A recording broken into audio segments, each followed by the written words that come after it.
ಹಾಗಾದ್ರೆ ಎಲ್ರಿಗೂ ನಮಸ್ಕಾರ. ಸೊ IPL 2025 ಬಗ್ಗೆ ಒಂದು ಬಿಗ್ ಅಪ್ಡೇಟ್ ಬರ್ತಾ ಇದೆ. ಅದೇನು ಅಂತಂದರೆ ನಿಮ್ಗೆ ಗೊತ್ತಿರೋಂಗೆ ಆಲ್ರೆಡಿ IPL ಒಂದು ವಾರಕ್ಕೋಸ್ಕರ ಸಸ್ಪೆಂಡ್ ಮಾಡಿದ್ದಾರೆ ಬಿಕಾಸ್ ಆಫ್ ಇಂಡಿಯಾ ಪಾಕಿಸ್ತಾನ ಮಧ್ಯೆ ಏನು ನಡೀತಾ ಇದೆ ಸೊ ಅದಕ್ಕೋಸ್ಕರ ಒಂದು ವಾರಕ್ಕೆ ಮಟ್ಟಿಗೆ ಸಸ್ಪೆಂಡ್ ಮಾಡಿದ್ದಾರೆ ಎಟ್ ಪ್ರೆಸೆಂಟು. ಆ್ಯಂಡ್ ಇನ್ನೊಂದು ಅಪ್ಡೇಟ್ ಬರ್ತಿರೋದು ಏನಂತಂದರೆ ಒಂದು ವಾರ ಆದಮೇಲೆ ಡಿಸಿಷನ್ ತೊಗೊತಾರೆ. ಸೊ ಯಾವ ರೀತಿಯಲ್ಲಿ ವಾತಾವರಣ ಇರುತ್ತೆ ಇಂಡಿಯಾ ಪಾಕಿಸ್ತಾನ ಮಧ್ಯೆ ಬಾರ್ಡ್ರಲ್ಲಿ, ಸೊ ಅದ್ರ ಮೇಲೆ ಡಿಪೆಂಡ್ ಆಗುತ್ತೆ. ಸೊ ಮ್ಯಾಚಸ್ ನಡೆಸಬಾರ್ದು ಅನ್ನೋದು. ಬಟ್ ಇನ್ ಕೇಸ್ ಒಂದು ವಾರ ಆದಮೇಲೆ ಅಥವಾ ಇನ್ನೊಂದು ಸ್ವಲ್ಪ ದಿನ ಆದಮೇಲೆ ನಡೆಸಲೇಬೇಕು ಇಂಡಿಯಾದಲ್ಲಿ ಅಂತಂದರೆ 3 ಸ್ಥಳಗಳನ್ನು ಆಲ್ರೆಡಿ ಫೈನಲೈಸ್ ಮಾಡಿದ್ದಾರೆ BCCI ಕಡೆಯಿಂದ. ಅದು ಯಾವ್ದು ಅಂತಂದರೆ ಒಂದು ಚೆನ್ನೈ ನಲ್ಲಿರುವಂಥ ಸ್ಟೇಡಿಯಮ್ ಆ್ಯಂಡ್ ಹೈದರಾಬಾದು, ಆಮೇಲೆ ಬೆಂಗಳೂರು. ಈ 3 ಸಿಟಿಗಳನ್ನು ಉಳಿದಿರುವಂಥ 16 ಮ್ಯಾಚಸ್ಗಳು ಅಂದರೆ 12 league matches and 4 play off and final matches ಏನಿದೆ, ಆ 16 ಮ್ಯಾಚಸ್ಗಳನ್ನು ಈ 3 ಸಿಟಿಗಳಲ್ಲಿ ನಡೆಸಬೇಕು ಅಂತ ಆಲ್ರೆಡಿ ಒಂದು ಪ್ಲೇಸ್ನ ವೆನ್ಯೂಗಳನ್ನು ಡಿಸೈಡ್ ಮಾಡಿದ್ದಾರೆ.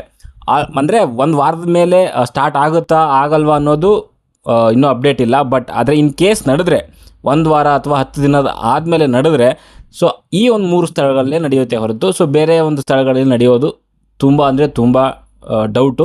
ಈ 3 ಸ್ಥಳಗಳನ್ನು ಫೈನಲ್ ಮಾಡಿದ್ದಾರೆ ಅಂತ ಹೇಳ್ಬೋದು. ಒಂದು ಚೆನ್ನೈ ಆ್ಯಂಡ್ ಹೈದರಾಬಾದ್ ಆ್ಯಂಡ್ ನಮ್ಮ ಬೆಂಗಳೂರು ಚಿನ್ನಸ್ವಾಮಿ ಸ್ಟೇಡಿಯಂ. ಈ 3 ಸ್ಥಳಗಳಲ್ಲಿ ಉಳಿದಿರುವಂಥ 12 league matches and 4 play off and final ಮ್ಯಾಚಸ್ಗಳು ಈ ಒಂದು 3 ಸಿಟಿಗಳಲ್ಲಿ ನಡೀತೆ. ಆ್ಯಂಡ್ ನಿಮ್ಗೆ ಗೊತ್ತಿರೋಂಗೆ ಫೈನಲ್ ಆ್ಯಂಡ್ ಕ್ವಾಲಿಫೈಯರ್ ಮ್ಯಾಚಸ್ಗಳು ಹೈದರಾಬಾದ್ ಆ್ಯಂಡ್ ಕೋಲ್ಕತ್ತಾದಲ್ಲಿ ಅಂದರೆ ಡಿಸೈಡ್ ಮಾಡಿದರು. ಫೈನಲ್ ಪಂದ್ಯ ಕೂಡ ಕೋಲ್ಕತ್ತಾ ಈಡನ್ ಗಾರ್ಡನ್ ನಡಿಬೇಕಾಗಿತ್ತು. ಈ ಒಂದು ಎಲ್ಲ ನಡೀತಿರೋದ್ರಿಂದ ಮೇ ಬಿ ಅಲ್ಲಿ ನಡೆಸೋಕ್ಕೆ ಚಾನ್ಸಸ್ ಇಲ್ಲ. ಮೇ ಬಿ ಸೌತಲ್ಲಿ ಸ್ವಲ್ಪ ಸೇಫ್ ಆಗಿರೋ ಕಾರಣ ಇಲ್ಲಿ ಆ ಒಂದು ಪಂದ್ಯಗಳನ್ನು ನಡೆಸುವಂಥ ಸಾಧ್ಯತೆಗಳಿದ್ದಾವೆ. ಇನ್ ಕೇಸ್ ಈ ಒಂದು ವಾರದಲ್ಲಿ ಏನಾದರೂ ನೆಕ್ಸ್ಟ್ ಒಂದು ವಾರದಲ್ಲಿ ಡಿಸೈಡ್ ಆದರೆ IPL ನಡೆಸ್ತೀವಿ ಅಂತಂದರೆ ಮೇ ಬಿ ನಡೆಸಿದ್ರೆ ಅಂತ ಅನ್ಕೊತೀನಿ. ಬಿಕಾಸ್ ಫಾರಿನ್ ಪ್ಲೇಯರ್ಸ್ ಏನಿದ್ದಾರೆ ಅವರು ಇವಾಗ ಒಂದು ವಾರ ಇಲ್ಲ ಅಂತಂದರೆ ಅಥವಾ ಇನ್ನೂ ಮುಂದೂಡಿಕೆ ಆದರೆ ಓವರ್ಸೀಸ್ ಪ್ಲೇಯರ್ಗಳು ಇಂಡಿಯಾ ಬಿಟ್ಟು ಅವರ ಒಂದು ದೇಶಕ್ಕೆ ಹೋಗ್ತಾರೆ. ಆಮೇಲೆ ಮತ್ತೆ ಒಂದು 15 ದಿನ 20 ದಿನ ಆದಮೇಲೆ ಏನಾದರೂ ಮತ್ತೆ IPL ಸ್ಟಾರ್ಟ್ ಮಾಡ್ತೀವಿ ಅಂತಂದರೆ ಅದರಲ್ಲಿ ಸುಮಾರು ಜನ ವಾಪಸ್ ಆಗೋದು ಡೌಟು. ಬಿಕಾಸ್ ಅವ್ರದ್ದು ಆಲ್ರೆಡಿ ಡಿಸೈಡ್ ಆಗಿರುತ್ತೆ ಏನು ಡೇಟ್ ಇದೆಯಲ್ಲ. 25ನೇ ತಾರೀಕು ಫೈನಲ್ ಇರೋದ್ರಿಂದ 25 ಗಂಟೆ ಇರುತ್ತೆ. ಮಾರ್ಚಲ್ಲಿ ಏನು ಶುರುವಾಗಿದೆ IPL ಮಾರ್ಚ್ 22ನೇ ತಾರೀಕಿನ ಶುರುವಾಗಿದೆಯಲ್ಲ. ಅಲ್ಲಿಂದ ಮೇ 25 ಗಂಟೆ ಅವ್ರ ಶೆಡ್ಯೂಲ್ ಇರುತ್ತೆ. ಅದ್ರ ಒಳಗಡೆ ಏನೇ ಇದ್ರೂ ಕೂಡ ಅವ್ರಿಗೆ ಮ್ಯಾಚಸ್ಗಳನ್ನ ಆಡಿಸ್ಕೊಬೇಕಾಗತ್ತೆ. ಅದಾದಮೇಲೆ ಸುಮಾರು ಜನ ಅದಕ್ಕೆ ಬರಲಿಕ್ಕೆ ಒಪ್ಪಲಿಕ್ಕಿಲ್ಲ. ಅದಕ್ಕೋಸ್ಕರನೇ ಒಂದು ವಾರ ಜಸ್ಟ್ ಪುಷ್ ಮಾಡ್ಬೋದು. ಬಿಟ್ಟರೆ ಇನ್ನೂ ಜಾಸ್ತಿ ಪುಷ್ ಮಾಡಿ ನಾನು ಇನ್ನೊಂದು ತಿಂಗಳು ಬಿಟ್ಟು ಆಡಿಸ್ತೀನಿ ಹಾಗೆ ಹೀಗೆ ಅವೆಲ್ಲ ಮೇ ಬಿ ವರ್ಕ್ ಆಗಲ್ಲ ಅಂತ ಅನ್ಕೊತೀನಿ. ಆ್ಯಂಡ್ ಓವರ್ಸೀಸ್ ಪ್ಲೇಯರ್ಗಳ ಒಂದು ಸ್ಲಾಟು ಸಿಗಲ್ಲ ಅವ್ರಿಗೆ, ಅಂದರೆ ಇಲ್ಲಿ ಆಡಲಿಕ್ಕೆ ಬರಲ್ಲ ಅಂತ ಅನ್ಕೊತೀನಿ. ಅದಕ್ಕೋಸ್ಕರ ಮೇ ಬಿ ಇನ್ನೊಂದು ವಾರದಲ್ಲಿ ಸ್ವಲ್ಪ ಏನಾದರೂ ಇಂಡಿಯಾ ಪಾಕಿಸ್ತಾನ ಮಧ್ಯೆ ಸ್ವಲ್ಪ ಈ ಏನು ವಾರ ನಡೀತದೆ ಸ್ವಲ್ಪ ತಿಳಿಯಾದರೆ ಖಂಡಿತವಾಗ್ಲೂ ಈ ಒಂದು ನೆಕ್ಸ್ಟ್ ಮ್ಯಾಚಸ್ಗಳು ನಮಗೆ ಬೆಂಗಳೂರು, ಚೆನ್ನೈ ಆ್ಯಂಡ್ ಹೈದರಾಬಾದಲ್ಲಿ ನೋಡ್ಬೋದು ಅಂತ ಅನ್ಕೊತೀನಿ. ನೋಡೋಣ ಏನೇನಾಗುತ್ತೆ ಅಂತ. ಸದ್ಯಕ್ಕಿರುವಂಥದ್ದು ಈ ಒಂದು 3 ಸಿಟಿಗಳನ್ನು ಫೈನಲ್ ಮಾಡಿದ್ದಾರೆ IPL ಮ್ಯಾಚಸ್ನ ಆಡಿಸ್ಲಿಕ್ಕೋಸ್ಕರ ಉಳಿದಿರೋವಂಥದ್ದು. ಆ್ಯಂಡ್ ಇದ್ರ ಜೊತೆಗೆ ಇನ್ನೊಂದು ಅಪ್ಡೇಟ್ ಬರ್ತಾ ಇದೆ. ವಿರಾಟ್ ಕೊಹ್ಲಿ ಅವರು ಟೆಸ್ಟ್ ಕ್ರಿಕೆಟಿಂದ ರಿಟೈರ್ಮೆಂಟ್ ತೊಗೊಂಡಿದ್ದಾರೆ ಅಂತ ಇನ್ನೂ ಅಫಿಷಿಯಲಾಗಿ ಅನೌನ್ಸ್ ಮಾಡಿಲ್ಲ, ತೊಗೊಂಡಿದ್ದಾರೆ ಅಂತ.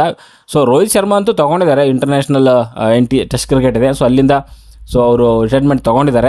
ಅದಾದಮೇಲೆ ಇವಾಗ ವಿರಾಟ್ ಕೊಹ್ಲಿ ಅವ್ರದ್ದು ಕೂಡ ಈ ಸುದ್ದಿ ಹರಿದಾಡ್ತಿದೆ. ಬಟ್ ಡಿಸ್ಕಷನ್ ನಡೀತಾ ಇದೆ. ಲಾಸ್ಟ್ ಏನು ಬಾರ್ಡರ್ ಗವಾಸ್ಕರ್ ಟ್ರೋಫಿನಲ್ಲಿನೇ ವಿರಾಟ್ ಕೊಹ್ಲಿ ಅವರು ಒಂದು ಈ ರೀತಿಯಲ್ಲಿ BCCI ಮುಂದೆ ಒಂದು ಇಟ್ಟಿದ್ರಂತೆ. ನಾನು ಈ ರೀತಿಯಲ್ಲಿ ರಿಟೈರ್ಮೆಂಟ್ ತೊಗೊಬೇಕು ಅಂತ ಇದ್ದೀನಿ ಅಂತ. ಮೇ ಬಿ ಅಲ್ಲಿಂದ ಹಂಗೆ ತಳ್ಕೊಂಡು ಬಂದಿದ್ದಾರೆ. ಬಿಕಾಸ್ ಅವರು ಬಾರ್ಡರ್ ಗವಾಸ್ಕರ್ ಟ್ರೋಫಿನಲ್ಲೂ ಅಷ್ಟೇ ಅಂಥ ಒಂದು ಒಳ್ಳೆ ಪರ್ಫಾರ್ಮೆನ್ಸ್ ಅವ್ರ ಕಡೆಯಿಂದ ಬರಲಿಲ್ಲ. ಒಂದು 4 ಮೇ ಬಿ 5 ಟೆಸ್ಟ್ ಮ್ಯಾಚ್ ಆಯ್ತಲ್ಲ. ಅದರಲ್ಲಿ ಕೇವಲ 185 ಏನೋ ಹೊಡೆದಿದ್ರು ಅವರು. ಆ್ಯಂಡ್ 1 ಸೆಂಚುರಿ ಹೊಡೆದಿದ್ದಾರೆ ಫಸ್ಟ್ ಟೆಸ್ಟ್ ಮ್ಯಾಚಲ್ಲಿ. ಅದಾದಮೇಲೆ ಕೇವಲ 85 ರನ್ನು 4 ಟೆಸ್ಟ್ ಮ್ಯಾಚಲ್ಲಿ ಸೇರಿ ತುಂಬ ಒಂದು ವರ್ಸ್ಟ್ ಪರ್ಫಾರ್ಮೆನ್ಸ್ ಅಂತಲೇ ಹೇಳ್ಬೋದು 4 ಟೆಸ್ಟಲ್ಲಿ. ಅದಕ್ಕೋಸ್ಕರನೇ ಅಲ್ಲಿ ಟೆಸ್ಟ್ ಕ್ರಿಕೆಟಿಂದ ರಿಟೈರ್ಮೆಂಟ್ ತೊಗೊಬೇಕು ಅಂತ ಪ್ಲ್ಯಾನಲ್ಲಿದ್ದರು.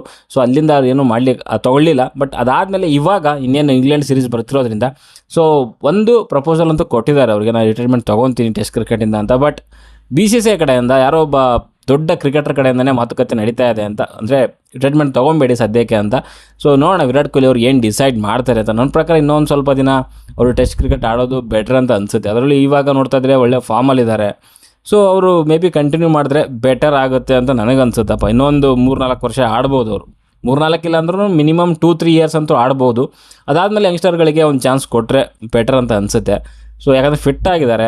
ರನ್ನಿಂಗ್ ಬಿಟ್ವೀನ್ ದ ವಿಕೆಟ್ ತುಂಬ ಚೆನ್ನಾಗಿದೆ. ಆಮೇಲೆ ಒಬ್ಬರು ಎಕ್ಸ್ಪೀರಿಯನ್ಸ್ ಪ್ಲೇಯರು ಆ ಒಂದು ಸ್ಕ್ವಾಡಲ್ಲಿ ಇರಲೇಬೇಕು. ಟೆಸ್ಟ್ ಕ್ರಿಕೆಟ್ ಅಂತ ಬಂದಾಗ ಸ್ವಲ್ಪ ಇನ್ನೂ ವಿರಾಟ್ ಕೊಹ್ಲಿ ಅವರ ಒಂದು ಅವಶ್ಯಕತೆ ಆ ಒಂದು ಟೀಮ್ಗಿದೆ ಅಂತ ನನಗನ್ಸುತ್ತೆ. ನೋಡೋಣ. ಮೇ ಬಿ ನನ್ನ ಪ್ರಕಾರ ಇಲ್ಲ, ಇನ್ನೊಂದು 2 ವರ್ಷ ಆಡ್ತಾರೆ ಅಂತ ಅನ್ಕೊತೀನಿ. ಬಿಕಾಸ್ T20 ಅವ್ರು ಆಲ್ರೆಡಿ ರಿಟೈರ್ಮೆಂಟ್ ತೊಗೊಂಡಿದ್ದಾರೆ. So test cricket and ODI ಅದೆರಡನ್ನೂ ಕೂಡ ಕಂಟಿನ್ಯೂ ಮಾಡ್ಬೋದು ಅಂತ ಅನ್ಕೊತೀನಿ. ಸೊ ನೋಡೋಣ ಅಫಿಷಿಯಲಾಗಿ ಏನು ಸುದ್ದಿ ಬರುತ್ತೆ ಅದ್ರ ಬಗ್ಗೆ ಆಮೇಲೆ ಅಪ್ಡೇಟ್ ಮಾಡ್ತೀನಿ. ಓಕೆ, ಸೊ ಸದ್ಯಕ್ಕೆ ವಿಡಿಯೋದಲ್ಲಿ ಅಷ್ಟೇ. ವಿಡಿಯೋ ಇಷ್ಟ ಲೈಕ್ ಮಾಡಿ, ಶೇರ್ ಮಾಡಿ, ಚಾನಲ್ ಸಬ್ಸ್ಕ್ರೈಬ್ ಮಾಡ್ಕೊಳ್ಳಿ ಅಂತ ಹೇಳ್ತಾ ಮುಂದಿನ ವಿಡಿಯೋದಲ್ಲಿ ಸಿಗೋವರೆಗೂ ಬಾಯ್ ಬಾಯ್.